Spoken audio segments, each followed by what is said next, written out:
నేను నిజంగా పారిపోలేదు దొరా. బావా నేను చెప్పేది తిని బావా.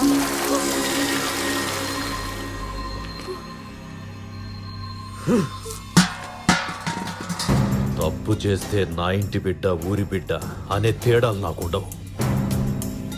ప్రేమించి లేచిపోయారని తెలిస్తే మనోళ్ళు పరాయోళ్ళన్న భేదం ఉండదని కూడా మీ అందరికి తెలుసు. నా బిడ్డ చెప్పేది నిజం దొరా. శైలు హైదరాబాద్కి తన ఫ్రెండ్ ఇంట్లో లగ్గానికి పోయింది. ఆ రోజు మేము ఇంట్లో లేము.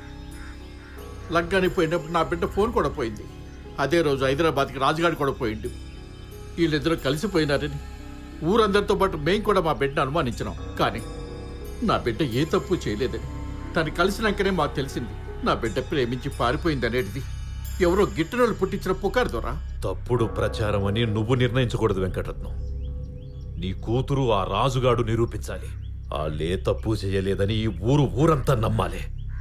అప్పటి వరకు ఈ సమస్య సమాధవదు.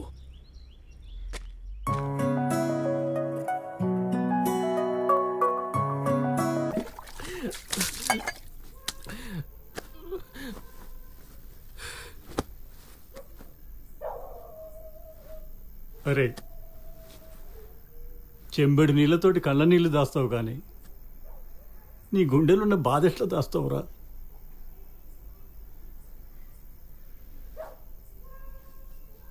ఇన్ని రోజులు నువ్వేం చేసినా నీ భవిష్యత్తు గురించి భయపడలేదురా. కానీ ఇవాళ నేను ఇట్లా చూస్తుంటే నువ్వేమైపోతావు అని నాకు చాలా భయం అవుతుందిరా.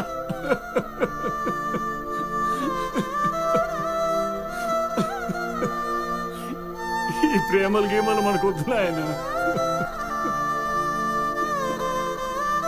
అయినా ప్రేమలన్నీ పెళ్ళిళ్ళు కావురా, కొన్ని కన్నీళ్ళుగానే మిగిలిపోతాయి.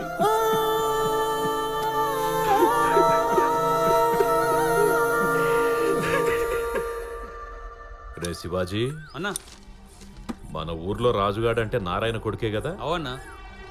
ఆడ హైదరాబాద్లో ఏవంతోనో గొడవ పడినంట. ఆ రాజుగారిని అల్లు కొట్టి చంపినట.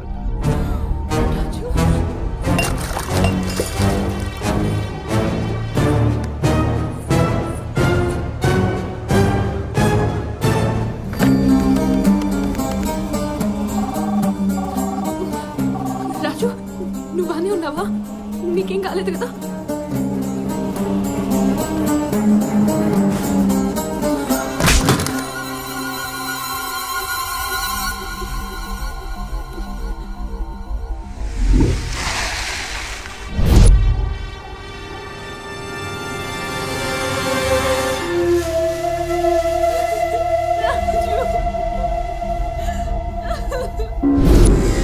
ఈ ఊర్లో ప్రేమిస్తే చావే అని తెలిసినా ప్రేమించినావంటే మంచిగానే ధైర్యం చేసినవురా రాజు.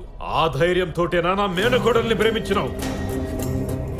ఉట్టి గుర్తొస్తే గుండెల్లో భయం పుట్టాలి గాని ప్రేమ కాదు.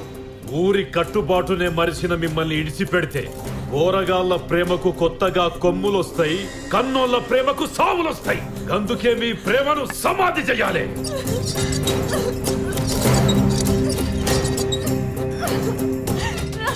వీళ్ళ ప్రేమను ఒప్పుకునేటోళ్ళు ఆ తాడు పట్టుకొని కాపాడుండ్రి. ఒప్పుకోనోళ్ళు వాడి తల పగలగొట్టుండ్రి.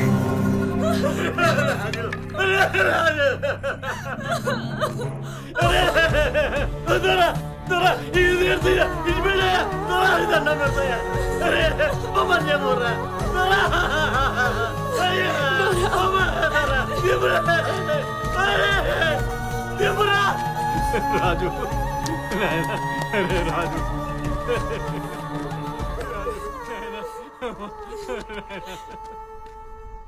నన్ను క్షమించు బాబు.